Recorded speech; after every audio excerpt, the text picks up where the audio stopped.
Hello and welcome to Newsbreak. I'm your host, Nick Steffens. Washington Soccer wrapped up SEC play with a nail-biter, but first, today's top stories. Severe storms with winds up to 70 miles an hour, hail, and blackout conditions caused damage in Henry County on Sunday evening. Emergency Management Coordinator Walt Jackson reported power loss, broken windows, fallen trees, and vehicle damage throughout the county. The Hy-Vee gas station's front windows were blown out, and lawn furniture and trampolines were scattered in neighborhoods. The Mount Pleasant Youth Baseball field suffered significant damage, leading to the cancellation of opening day ceremonies. Mount Pleasant Youth Baseball will seek alternative locations for games until the fields are restored. Mount Pleasant Utilities worked to restore power and replace poles, with power fully restored by the following morning. A semi-truck rolled over on Highway 34 during the storm, blocking the left westbound lane. Storm chaser Zach Hall was struck by another vehicle in Mount Pleasant, while warnings were given about the impending storm. Though tornadoes were a concern, none were confirmed, but the conditions could be classified as a haboob or dust storm. Tree maintenance is encouraged to prevent debris-related damage during future storms. Marion Turnipseed, a Washington resident and World War II veteran, was honored with France's highest distinction, the National Order of the Legion of Honor, during a ceremony at the United Presbyterian Home on Sunday. Yannick Tagond, a representative from France's consulate in Chicago, presented Turnipseed with the award, recognizing his service as a B-24 bomber crew member during the war. Turnipseed, who turned 100 years old in December, expressed gratitude for the privilege and mentioned the historical significance of the medal designed by Napoleon Bonaparte in 1802. Tagond highlighted the French people's enduring appreciation for the sacrifices made by those who liberated the country from Nazi Germany. He emphasized the consulate's commitment to recognizing all World War II veterans and strengthening U.S.-French friendship. Turnipseed shared his experiences as a flight engineer and top turret gunner, recounting close encounters with anti-aircraft fire and shell explosions that nearly claimed his life. The New London community rallied together in support after the unexpected passing of first grader Keegan Miller. A GoFundMe campaign for funeral expenses surpassed its $10,000 goal within days, with over 250 donations. The New London PTO canceled a planned family carnival to allow community members to focus on the funeral services. To facilitate attendance, New London schools dismissed early on the day of the services. Neighboring communities expressed condolences and encouraged wearing black and gold as a sign of support.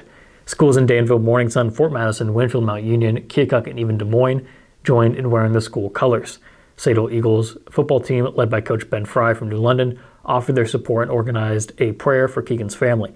The outpouring of kindness was deeply felt by Keegan's cousin, Chevy Mills, who expressed gratitude for the support received. The Washington Chamber of Commerce's Spring Craft Fair drew a large crowd on Saturday, May 6th, with favorable weather conditions. Over 80 vendors gathered in Central Park to showcase and sell their unique crafts.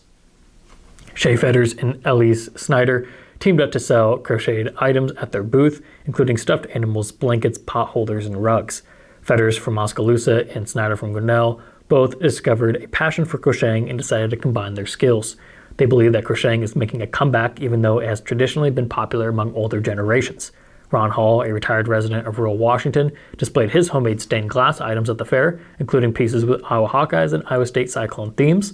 John Smith, a woodworker from Moline, Illinois, showcases artisanal wooden creations, such as hot air balloons and birdhouses. The Washington Rotary Club celebrated its centennial anniversary with an Alive After 5 event and ribbon cutting ceremony, 2.5 years after the original planned date. The club, chartered on November 1st, 1920, postponed the celebration in 2020 due to the COVID-19 pandemic, as well as the subsequent restrictions on public gatherings. To ensure a meaningful occasion, the club waited for the completion of a pavilion in the Wellness Park, a project spearheaded by club members and partners. Despite additional delays caused by weather, the ribbon-cutting ceremony on May 4th marked a centennial milestone. Club President Becky Patterson expressed pride in the club's history and emphasized their commitment to service projects within the city. She also highlighted the dedication and quality of the club's members.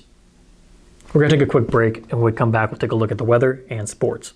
Since 1905, Kelowna Cooperative Technology Company has helped our community stay connected with the latest advancements in clear, dependable telecommunications services. KCTC provides rural Iowans with access to high-speed fiber internet, as well as phone, television, computer repair, and cybersecurity solutions.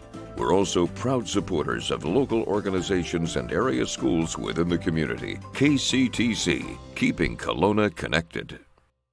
At the Capper Auto Group, we put our customers' needs first and understand that everyone is as different as the vehicle they select. We offer new Ford, Chevrolet, Buick, GMC, Jeep, Chrysler, Dodge, and Ram vehicles in a friendly environment that puts you in the driver's seat.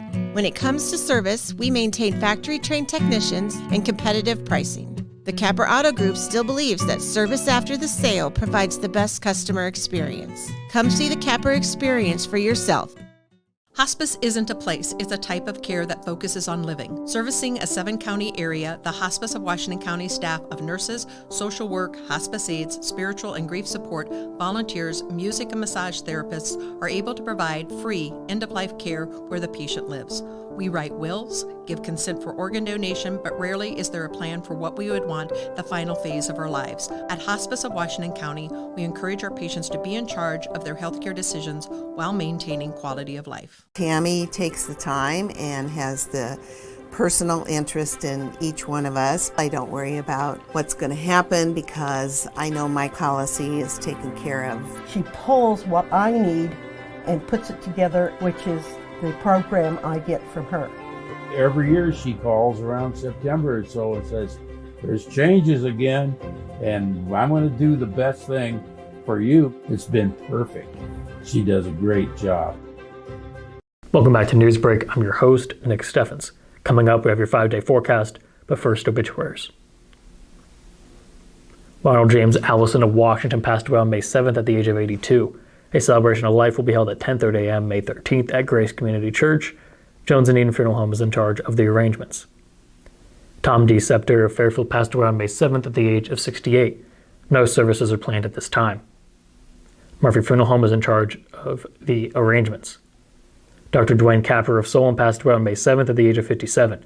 A viewing will be held from 1 to 5 p.m. May 14th at the Celebration Farm in Iowa City. The Beta Peterson Funeral Home is in charge of the arrangements. Thomas Pratt of Mount Pleasant passed away on May 5th at the age of 62. No services will be held. Kimsey Funeral Home is in charge of the arrangements. Those obituaries, it is now time for your 5-day forecast. Today is going to be the last decent day for a while. It has been 80 degrees and partly cloudy. Tomorrow there's a chance of showers in the morning and the high will be 81. There'll be more rain this weekend with scattered thunderstorms on Saturday with a high of 78 degrees. On Sunday there's a chance of more rain and the temperatures will fall to 68 degrees. Finally, on Monday, the weather will be nice again with a high of 72 degrees and partly cloudy skies. We're going to take another quick break, and when we come back, we'll take a look at sports. Federation Bank is a locally owned bank providing award-winning customer service. We believe that we are more than just a federation of banks, but a federation of communities, serving Brighton, Richland, Wellman, and Washington, Iowa. Federation Bank's highly skilled staff is here to make sure you are able to accomplish your personal and professional goals, whatever they may be. Federation Bank, your family bank. Family owned and operated by Andy and Sarah Ross. Ross Auto has been your vehicle repair and maintenance headquarters since 1935. We specialize in all makes of cars and light-duty trucks. With our variety of available services, let us help you keep rolling and your vehicle operating efficiently. Services include general auto repair, alignments, brakes, fuel injection, and more. Schedule your appointment today at 319-653-5656. That's 319-653-5656.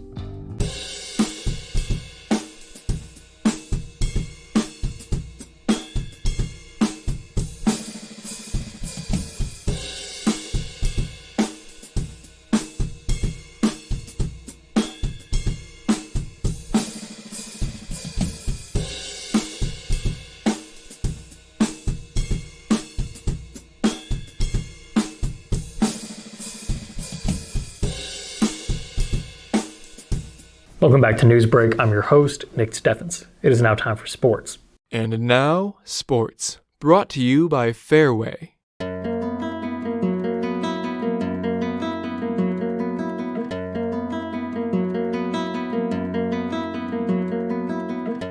Mount Pleasant and Fort Madison met up for both a boys and girls soccer game in Southeast Conference action on Monday. The home teams held as Mount Pleasant scored a 3-2 win over the Bloodhounds in the girls game, while the boys fell 11-2. In the girls game, the Bloodhounds jumped out to an early 1-0 lead, but the Panthers came rallying back. Mount Pleasant scored 3 straight goals, 2 by Ellie Manning and 1 by Cherise Aguero, to take a 3-1 lead into the break. Tori Wilson finished with 1 assist, and net Eli Heaton collected 9 saves. The Panthers team tried to knock off the top dog in the SEC, but Mount Pleasant couldn't get it done in Fort Madison. The Bloodhounds led 3-0 at halftime and poured it on with 8 in the final 40 minutes. Dylan White had both goals for the Mount Pleasant boys. Jackson Newman had 1 assist. Rudy Ruiz Mata collected 12 saves. The Panther girls moved to 9-4 with the win. The Mount Pleasant boys now sit at 4-8.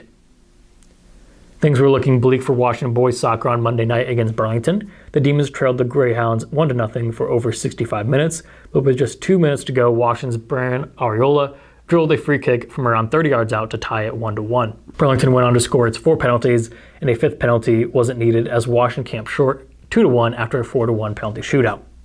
Washington moved to 6-4 in Southeast Conference play and sits at 8-5 overall. The Demons will take on Hillcrest Academy on Thursday. In what was the final Southeast Conference matchup of the season for Washington's girls soccer, the Demons came up just short of victory. In what ended up being a nail-biter to the final minutes, Washington was bested by Burlington 1-0 to cap off conference play. The Demon girls finished SEC play with a 5-5 record and dropped to 9-5 overall. They will square off with Mid-Prairie and look to get back on track on Thursday at home. Washington finishes the season 4th in the conference, while Burlington is the SEC champion. That's the news for Southeast Iowa. I've been your host, Nick Steffens. This has been your News Break.